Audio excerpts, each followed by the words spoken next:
To be or not to be, that is the question.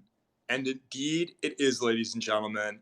Those famously indecisive words spoken by William Shakespeare's Hamlet are very much on my mind today because today we are taking my temperature, Jeff Lewis's temperature, on decisiveness.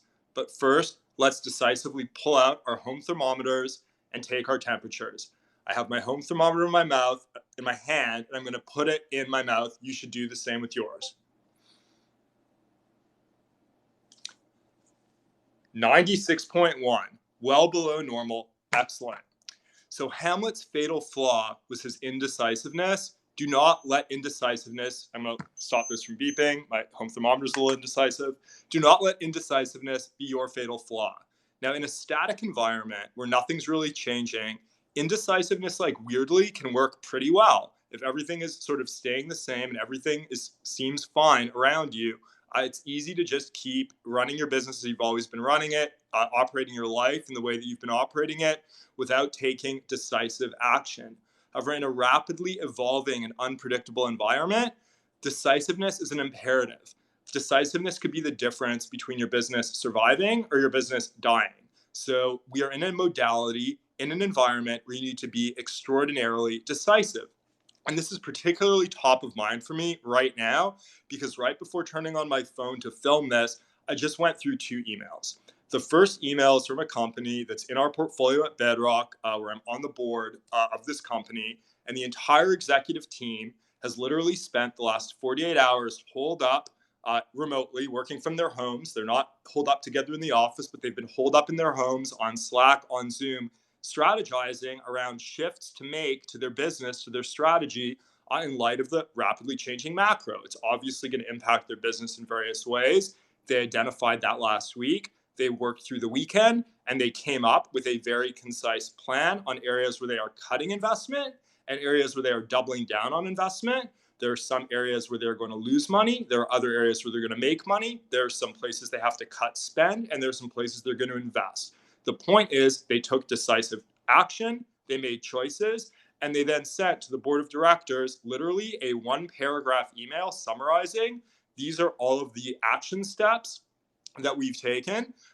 These are the action steps we are going to take. These are the areas where we're going to increase investment. And by the way, board of directors, here are the specific actions that I, the CEO, am asking of each of you. And it was literally like my name, Jeff, and then a specific action item for me to have completed by the end of the day. I just completed it right before starting filming this.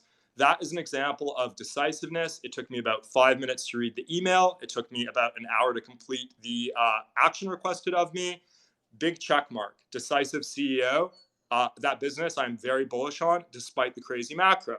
In contrast to that, there's another company that we've been considering investing in, haven't issued a term sheet or anything, but have been looking pretty seriously at it.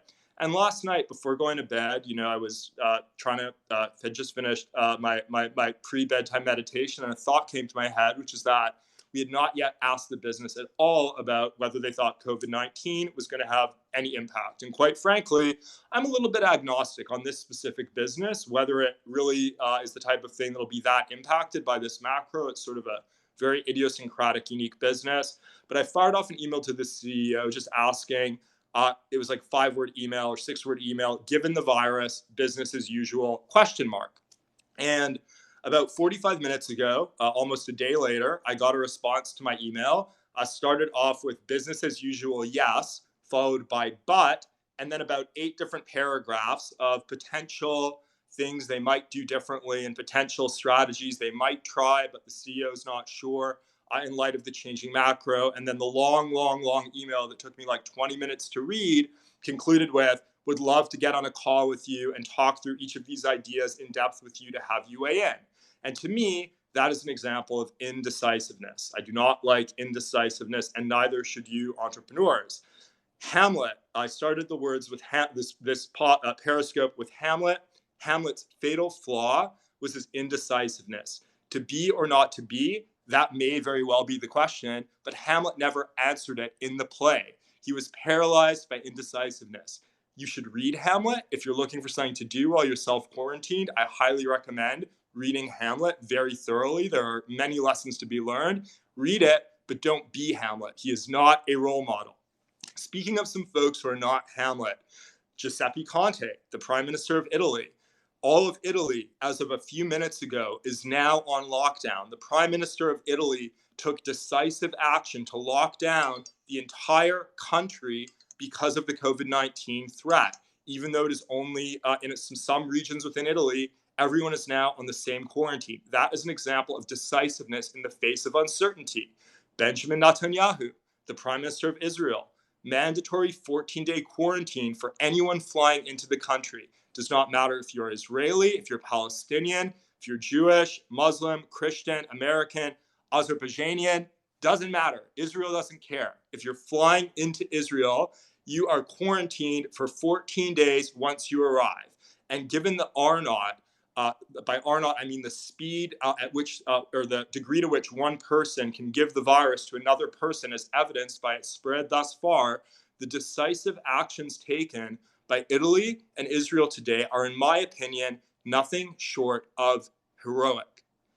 Now, given I just said the words Israel and heroic in the same sentence, I am almost certain I'm going to incite an angry Twitter mob to come after me, because saying Israel and heroic in one sentence, regardless of the context, is a very unsafe thing to say. And that brings me to my last topic for today, which is words. Now, because we've been in a context where our lives have not been in danger with literally every breath, we culturally, we as a society, for the last number of years, we have been weaponizing words to the max, to the extreme. It's like unsafe to say so many things. Words have become weapons. And frankly, in my uninformed opinion, just take it as one human being's opinion. That's the only label I like attached to me. I'm a human, that's all. And the virus does not discriminate. Everyone is a human when as far as COVID-19 is concerned. But in my human opinion, we have been weaponizing words because we have just been bored. We have been bored AF. And this has been a bipartisan weaponization of language. You know, Shakespeare's Hamlet's to be or not to be phrase, that is very powerful language. But that language, those words spoken by Hamlet, were not powerful enough to kill Polonius, to kill Claudius. They didn't kill Rosencrantz and Guildenstern. They didn't kill Gertrude, who was poisoned, as an aside, by Claudius by mistake. Or they didn't kill Ophelia either, pardon me, and they did not kill Ophelia either. I get a little bit excited when I talk about Shakespeare. Actions kill people. Inactions can kill people. The virus definitely kills people. Words can hurt feelings, but I'll tell you something. Not only does the virus not care about your company or your plans, the virus does not care about your feelings. So can we all please get together to de-weaponize words, and let's weaponize decisiveness. We can make it to the other side of this COVID-19 pandemic with healthier businesses, healthier bodies, healthier minds, and hopefully, optimistically, a healthier society here in the West. But the decisiveness needs to start with you and me.